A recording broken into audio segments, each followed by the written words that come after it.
উত্তর লস্করসালা স্কুলের দুটি ছাত্রী নাতি আমার নাতি আড়াইছে আমার চালের করেন ভাল লাগবে আমি ভয় ভয় আমার নাতি রে আমার নাতি রে সাই আমার নাতি রে কাজ করে দিবে আর কি আল্লাহ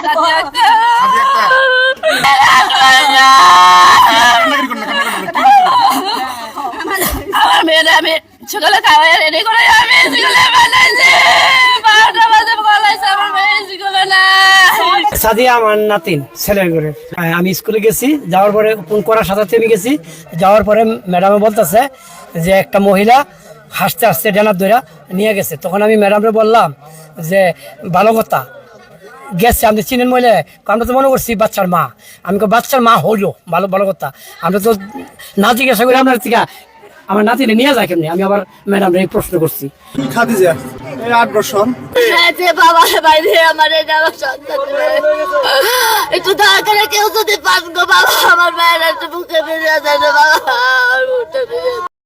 সম্মানিত প্রিয় দর্শক, আপনারা যেমনটি শুনছিলেন সাদিয়া এবং খাদিজা আত্মীয় স্বজনের অভিভাবকদের হৃদয়ের আর্তনাদ, হৃদয়ের চাপা কান্না, বুক ভাঙা আর্তনাদ। সম্মানিত প্রিয় দর্শক, আজকেই দুটি মেয়ে লস্করসালা উত্তর লস্করসালা স্কুলের দুটি ছাত্রী শিশু তারা কিন্তু আজকে হারানো গিয়েছিল।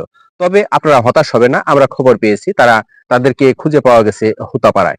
তো তাদের আত্মীয় স্বজন যারা আছে, তাদের পরিবার বর্গ যারা আছে, তারা সেখানে ছুটে গিয়েছে। তো পরবর্তী খবর আপনাদের জানানোর চেষ্টা করব।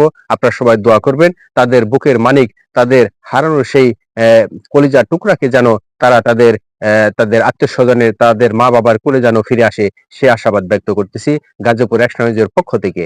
তাই আপনারা সবাই দোয়া করবেন এবং ভিডিওটি বেশি বেশি এই সাথে শেয়ার করবেন, যে যাতে করে সবাই দোয়া করতে পারে এবং এই খবরটি যেন জানতে পারে যে তাদের হুতাপাড়া পাওয়া গেছে। তবে আমি আপনাদের আরেকটু জানাতে চাই, সেটা হলো যে এভাবে কোনো মহিলা কোনো বাচ্চাকে যদি নিয়ে যেতে দেখেন এবং যদি কেউ নিয়ে যায়, অবশ্যই তাদের প্রতিরোধ গড়ে তোলা উচিত। এভাবে যেন কারো সন্তান আর কখনো কোনোভাবে হারিয়ে নেওয়া যায়, সেই আশাবাদ ব্যক্ত করতেছি।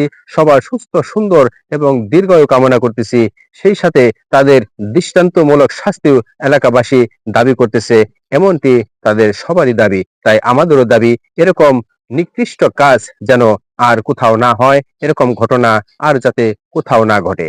তো সম্মানিত দর্শক, আমরা আশা করতেছি অবশ্যই তাদের পাবে এবং এরকম একটি খবর আমরা পেয়েছি। তারা বলতেছে তাদের বাড়ি জামালপুর এবং মধ্যপাড়াতে, লস্করসালা পর্যন্ত তারা বলতে পারে। তো এখানে যেহেতু তারা আত্মীয় স্বজন যারা চলে গেছে, তারা অবশ্যই আমরা একটি খবর পাবো ইনশাল্লাহ। দোয়া রাখবেন, ভালো থাকবেন এবং ভালো রাখবেন।